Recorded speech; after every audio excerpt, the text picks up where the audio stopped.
All right, so as you are getting started with coloring your types of art drawing, there's one thing that you want to steer clear of, and that is directional lines. So when you get to color something and you end up kind of coloring it in multiple directions, you can see all these directional lines so you can see where the pencil is moving. That is something we are going to avoid. So that is something that is in the rubric. You're being graded on this part. We want to make sure that we aren't doing this. That is not how we need to color things in. Instead, we're going to be coloring things in using a circular motion. So one tip is to make sure you keep your pencils really sharp. And then you're going to color in a circular motion. So you can see that I am coloring using small circles. I'm not going in multiple directions, so you won't be able to see any directional lines. It'll just look really nice and smooth. Okay, so that is how we should be coloring everything in. I colored these little stripies here just to kind of show you some things you can do with your abstract and non-representational drawings to make it a little bit more creative. Please make sure before you get started you are looking at the rubric so you know what you will be graded on. But yeah, the biggest thing with technique and craftsmanship, which is a category in the rubric, is to just make sure we are coloring using small circles. Okay, so we want to avoid those directional lines at all costs. We don't want it to look like we're scribbling at all. We just want it to look really nice and smooth with the small circles. So another thing I just wanted to show you really fast is how to do a 2-color gradation. So that's almost like an ombre going from one color to another. So we're going to start pressing a little lighter when we want to overlap colors. So let's say I wanted to start adding orange right here. I wanted it to go from yellow to orange kind of gradually. So I'll start just shading a little lighter right here, and then going over top of that with a little bit of the light orange.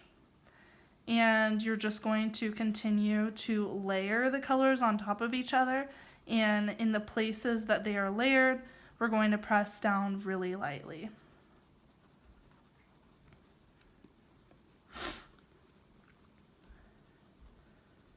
Okay, so let me just color a little bit more of this so you can see what it'll look like. Again, I'm using these small circles, coloring in a circular motion so that we can avoid all those directional lines. Okay, and then I'm just going to layer on top of this yellow really lightly to kind of blend the two together. And then I'll just go over it one more time with more yellow. Again, that way it's very gradual.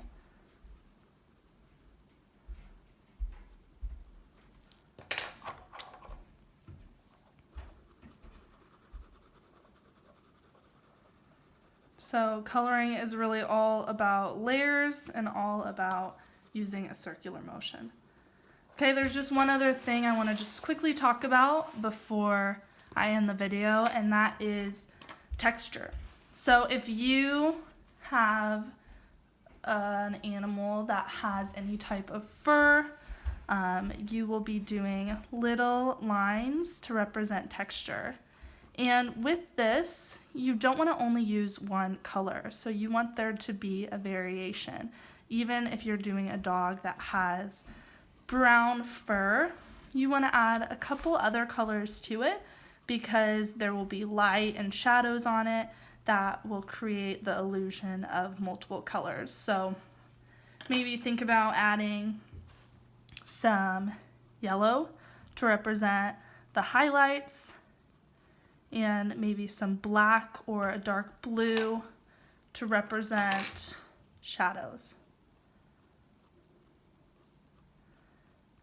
Okay? But you want it to be majority the main color that is on your animal. So what you would do with texture, you would lightly start with the base coat, which would just be using a circular motion of whatever color your animal is, and then going over top of that with your texture, because you don't want there to be any white behind it.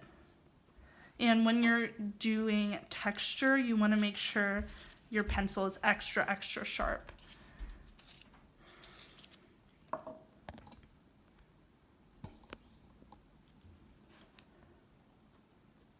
That way it can represent the really thin strands of fur. Okay, so that is all I wanted to talk about with coloring. Please email me if you have any questions.